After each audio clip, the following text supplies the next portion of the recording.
Okay, nandito po tayo ngayon sa taas ng bubong. Okay. Dito po ay may naka-install na solar panels. Bawat isa po rito ay 300 watts. 300 watts na monocrystalline na solar panels. So, mayroon po akong rito, 5 panel na tig 300 watts. So total watt power po nito ngayon ay nasa 1500 watts na nasa series po sila, series connection. So kung nasa series connection po, lahat po ng 300 watts na to ay meron pong 56 volts na tig isa, or umabot po 56 to 60 volts. So ang mangyayari po, kung isi-series nyo sila, i-add nyo po yung 5. So abot po sila ng mga 280 so 56 volts times 5, so abot po yun ng mga 280 volts DC, hindi po AC. So hindi kakaiba po itong kuryenteng binibigay nitong solar, kasi po iba po yung DC sa AC. So kino-convert po niya yung kuryente from DC. Tapos meron po tayong, dahil napakataas po ng voltahe natin, meron po tayong DC disconnect switch dito. Ayan po siya. So yung DC disconnect switch, ayan, CC switch, pwede po siyang patayin dito.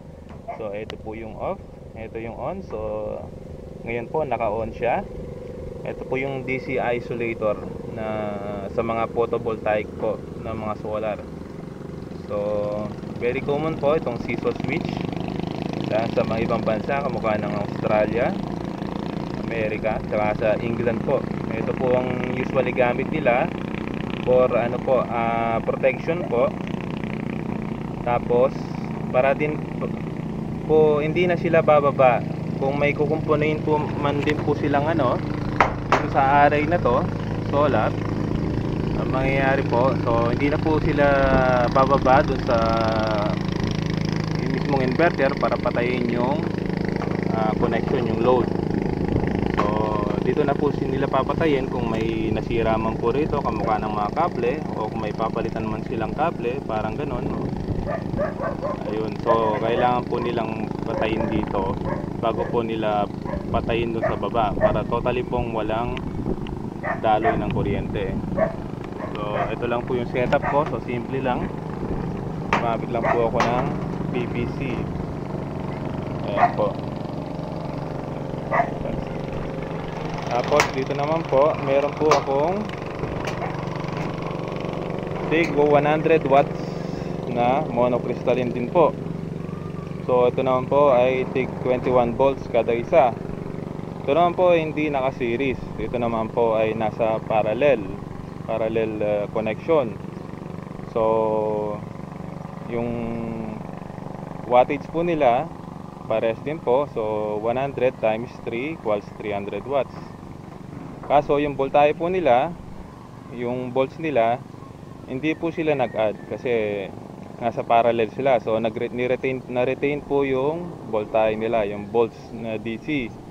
So nasa 21 volts pa rin po sila, para ma-accommodate po ng mga solar charge controller. Kung isi-series po natin sila, ang mangyayari po noon, tataas po yung voltahe ng DC. So abot po yun ng mga 63 kung tigte 21 volts po kada isang panel. 63 volts DC po noon. Usually po mga solar controller natin lang po 12, 24 o minsan 48 volts. Depende naman po sa sa controller ninyo, kung mataas po yung capacity niya. Minsan meron pong kaya hanggang 180 volts DC na solar charge controller.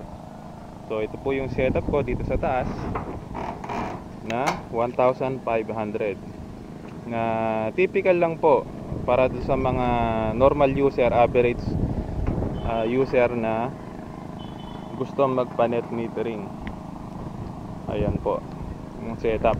5 panel lang po, or kung tigo 100 watts naman po na ganito, ang mangyayari po, para makabuo po ng 1500 watts, isa-set up po natin ng 15 na tigo 100 watts, kamukha po nito. So 15 panels ang mangyayari. Ito po dito sa off-grid ko is 3. So whilst kung mag-series po kayo yung sa net metering, para makabuo po kayong 1500, kailangan nyo po ng 15 o 15 na solar panels. Dito naman po sa setup ko, tigti 300 watts sila. So kinailangan ko lang po ng 5 para mabuo ko po yung 1500 watts. Ayan po, simpleng setup lang po dito sa bubong. At least pagka brownout, meron po akong pang backup. Ito nga po yung off-grid ko na konektado sa solar charge controller, papunta sa battery, hanggang sa inverter, papunta sa load ng bahay. Backup po lang po ito pagka brownout. Pero usually po ang main na ito po yung sa on grid, yung grid tie na sinasabi, na nagsusupply during the day naman po. Para po yung metro, pipigilan po yung kumain during the day, at maglalabas pa po siya ng excess energy palabas ng inyong kontador. So ayan po, pansamantala bababa po ako para ma-check po natin yung performance ng inverter.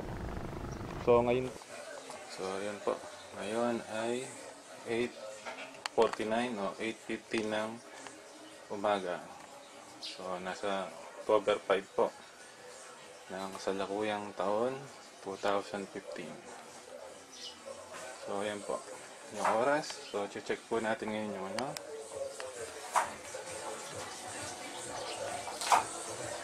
ito po yung inverter na Solax. Ito po yung setup ng Solax. Ayan po. So kanina po tinignan na natin yung mga solar panel sa taas. So ito po, check natin.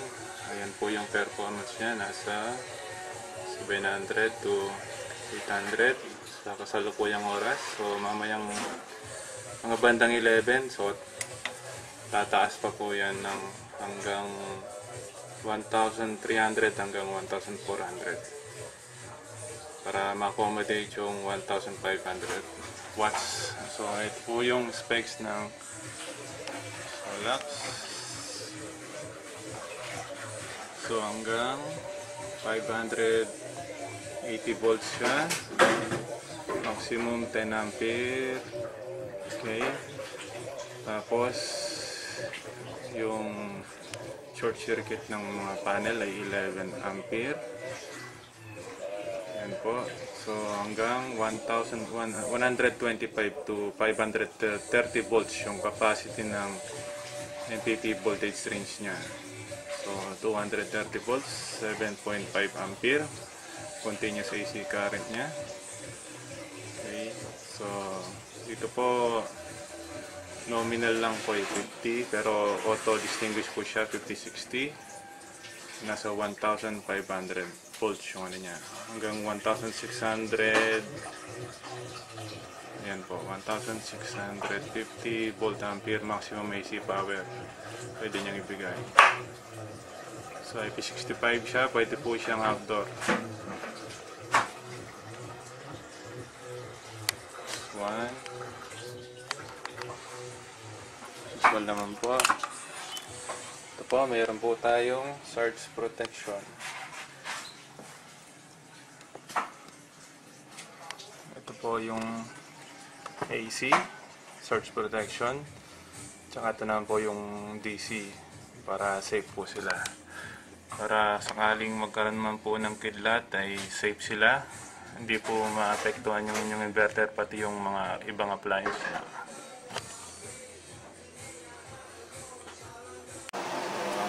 Ayan. Magana rin po yung aircon.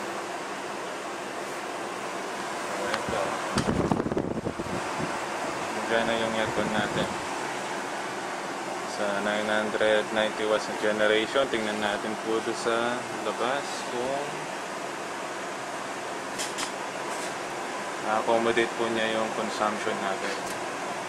Ayan po, so gumagana po lahat, radyo, electric pot, ref. So, ayan po. Ito po yung Pelco, so Pelco 2, Pampanga Electric Copper Green. Okay, so ito po yung connect order. Okay, dyan po yung located po dito sa Bangkal, Guabo. So, ayan po, naka-check, residential. Okay. So, may pirma po. So, na-install po siya noong September 21, 2015. Okay. Dapat po noong 18 kaso nagpalit po ng tubo. So, ito po, na-install siya ng 21. Alright. So, tingnan po natin ulit kung ilan na po yung na-generate niya. Ngayon.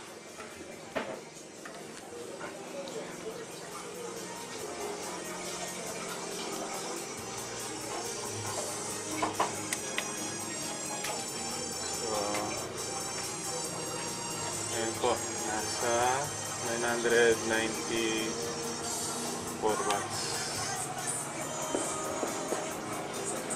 Ito nyo po sa labas. Ayan, maaraw.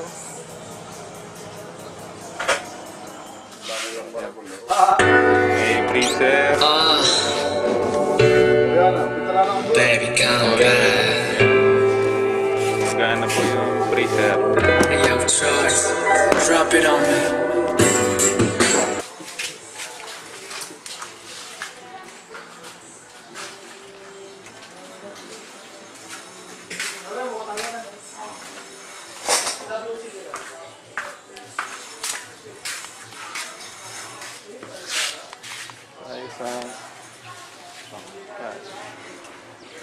Ayan po.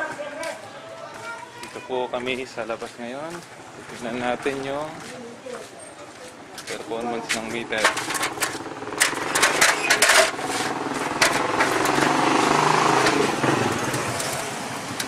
Ayan. Po yung setup. So, mula nung September 21, ngayon po ay October 5. So, ilang days na po. So, yung 01, yan po yung own consumption, 70.6. Tapos, nakapag-generate na po tayo ng 36.9 simula nung September 21. Tapos, total meter po, yan, 107.6. September 21. So, kung makikita nyo po, yung araw dito, ayan. Kikita nyo po nagre-reverse po yun. Nandun po siya sa reverse. Ayun, nakaturo po sa kabila. Ayan po. So, ayan po yung generation niya. Ibig sabihin po, pag nakaturo sa kaliwa, nag-overjuice tayo ng kuryente palabas. Ayan.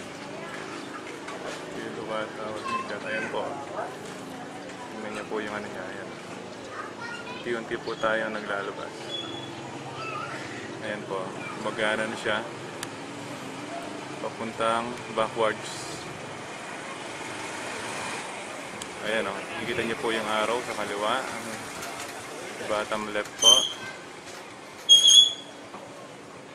Yun. O, nakaturo po sa arrow. Ayan. Ibig sabihin, reverse po ang pasok ng kuryente. Overjuice tayo yun. 36.9 na po. So almost 37 kilowatts na po niya generate natin.